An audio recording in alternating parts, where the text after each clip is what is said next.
Today's story time comes from How to Be Heard Without Screaming.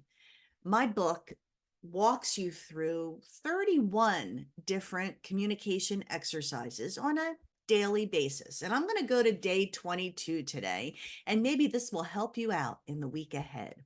It's called The Method Matters. So, when I was a public information officer, I had a township manager who wanted everything in email form, and I became adept at writing detailed, in depth emails to cover all the bases on any subject. And that worked well for 10 years. Then I moved to the private sector and I had a new boss, and I assumed, and you know what happens when you assume, that he would want the same kind of communication.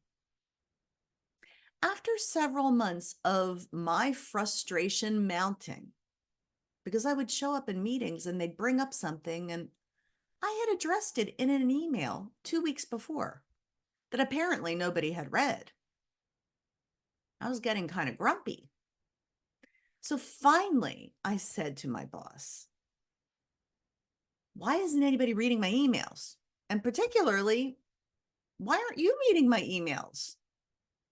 I said it really nicely, though, because he was my boss. And he looked at me and he said, Brenda, anybody who knows me knows I hate email. I didn't know this. And so I learned to ask from the get-go, what is your preferred communication method? Some people hate email. Some people love it. Some people hate phone calls. I'm one of them. Other people love phone calls. Other people prefer a Zoom meeting or a face-to-face, whatever it is, a smoke signal. You don't know unless you ask. And if you are frustrated that your communication isn't landing, ask yourself, do I know what method works in this case?